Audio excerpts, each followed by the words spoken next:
एक सवाल है जो अक्सर दिमाग में आता है।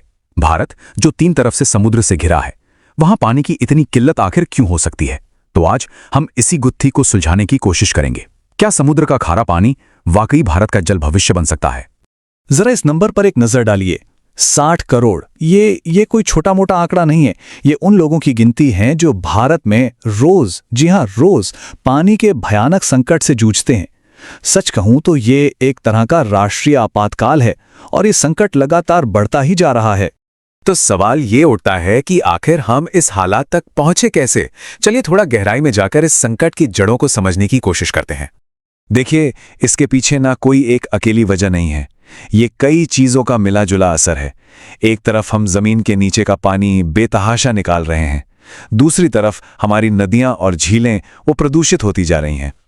ऊपर से मॉनसून का भी कोई भरोसा नहीं रहा, और हमारे शहर जो लगातार फैल रहे हैं, उनकी पानी की प्यास तो आसमान छू रही है।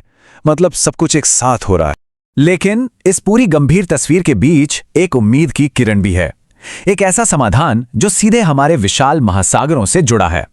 हम बात कर रहे हैं एक ऐसी टेक्नोलॉजी की जो हमें पानी का, कह सकते हैं कि एक लगभग कभी ना खत्म होने वाला स्रोत दे सकती है। तो आखिर ये विलवणीकरण, या जिसे अंग्रेजी में डिसैलिनेशन कहते हैं, है क्या चीज? बहुत ही आसान शब्दों में समझिए, ये समंदर के खारे पानी को साफ करके उसे पीने लायक मीठा पानी बनाने का एक तरीका है। इसे आप विज्ञान का एक कमाल भी कह सकते हैं, जो हमें हमारे सबसे बड़े वाटर सोर्स यानी समुद्र का इस्तेमाल करने की ताकत देता है। अब सवाल है, ये काम होता कैसे है? मोटे तौर पर इसके 2 मेन तरीके हैं। पहला है रिवर्स ऑस्मोसिस। सोचिए, ये एक तरह की सुपर एडवांस चाय की छन्नी है। इसके छेद इतने बारीक होते हैं कि इसमें से सिर्फ पानी के मॉलिक्यूल्स ही निकल पाते हैं और सारा नमक और गंदगी पीछे रह जाती है। और दूसरा तरीका है थर्मल डिसैलिनेशन। ये तो बिल्कुल वैसा ही है जैसे हम पानी उबालते हैं, पानी को गर्म करके भाप बनाते हैं और फिर उस साफ भाप को ठंडा करके बन गया पीने लायक पानी। और जानते हैं इस टेक्नोलॉजी के लिए भारत इतनी परफेक्ट जगह क्यों है? क्योंकि हमारे पास हैं लगभग 7,500 किलोमीटर लंबी कोस्ट लाइन। सोचिए, ये कितना बड़ा रिसोर्स है जो हमारे बिल्कुल दरवाजे पर ही मौजूद है। तो इसके फायदे तो बिल्कुल साफ नजर आते हैं, है ना? सबसे पहले तो हमें पानी का एक ऐसा सोर्स मिल जाता है जिस पर मॉनसून के आने या न आने का कोई फर्क नहीं पड़ता। ये रिलायबल है। दूसरा, ये हमारे घटते ग्राउंड वाटर पर से प्रेशर कम कर सकता है। और देखिए, चेन्नई जैसे बड़े शहर तो पहले से ही इसका इस्तेमाल कर रहे हैं, जो इस बात का सबूत है कि ये टेक्नोलॉजी बड़े बड़े शहरी सेंटर्स की प्यास बुझाने की ताकत रखती है। तो समुद्र से अंतहीन पानी, प्रॉब्लम सॉल्व्ड, है ना? वेल, अगर बात इतनी सीधी होती तो क्या ही कहने थे। असल में कहानी में एक बड़ा ट्विस्ट है। तो चलिए अब सिक्के का दूसरा पहलू भी देख लेते हैं। क्योंकि देखिए, हर टेक्नोलॉजी की एक कीमत होती है, और डिसैलिनेशन के मामले में ये कीमत सिर्फ पैसों में नहीं चुकानी पड़ती। इसकी एक बड़ी कीमत हमारा पर्यावरण भी चुकाता है। तो सबसे पहली और सबसे बड़ी चुनौती है पैसा। डिसैलिनेशन से जो पानी मिलता है वो हमारे नदी या जमीन से मिलने वाले पानी के मुकाबले 2 से 5 गुना तक ज्यादा महंगा पड़ सकता है। अब इसका सीधा मतलब क्या हुआ? या तो सरकार इस पर भारी भरकम सब्सिडी दे, या फिर पानी का बिल इतना ज्यादा आएगा कि वो आम आदमी की जेब से बाहर हो जाए। और बात सिर्फ पैसों पर ही खत्म नहीं होती। इन प्लांट्स को चलाने में जबरदस्त बिजली लगती है, और ये बिजली अक्सर कोयले जैसे फॉसिल फ्यूल से आती है। मतलब हमारा कार्बन फुटप्रिंट और बढ़ जाता है। फिर पानी साफ करने के बाद जो बहुत ही ज्यादा खारा और केमिकल वाला पानी बचता है, जिसे ब्राइन कहते हैं, उसे जब वापस समंदर में छोड़ा जाता है तो वो समुद्री जीवन के लिए जहर बन सकता है।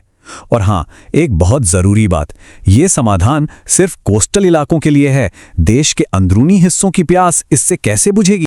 तो अगर डिसैलिनेशन हर मर्ज की दवा नहीं है, तो फिर इसकी सही जगह क्या है? शायद हमें इसे देखने का नजरिया बदलना होगा। इसे एक अकेले समाधान के तौर पर नहीं, बल्कि एक बड़ी पहेली के एक जरूरी टुकड़े के तौर पर देखना होगा।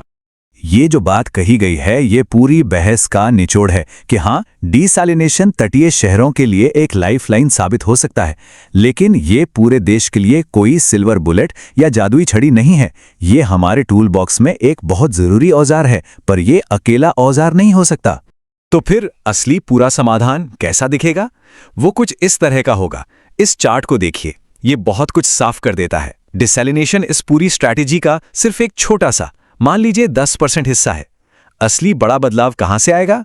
वो आएगा खेती में पानी की बचत से, गंदे पानी को रिसाइकिल करने से और बारिश के पानी को जमा करने से।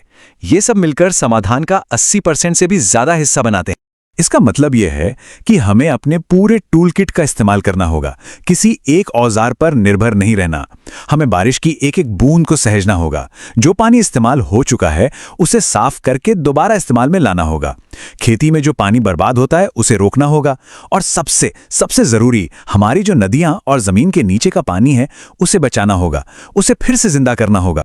तो इस पूरी चर्चा का जो सबसे बड़ा निचोड़ है वो ये है कि कोई एक अकेली टेक्नोलॉजी, कोई एक मैजिक बुलेट हमें नहीं बचा सकती।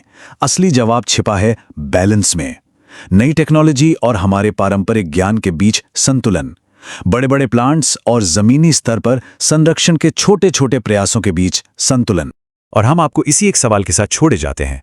क्या पानी के भविष्य के लिए हमें किसी एक जादुई समाधान की तलाश करते रहनी चाहिए, या फिर हमारे पास जो पूरी टूल किट मौजूद है उसके हर औजार को समझदारी से इस्तेमाल करने की कला सीखनी चाहिए?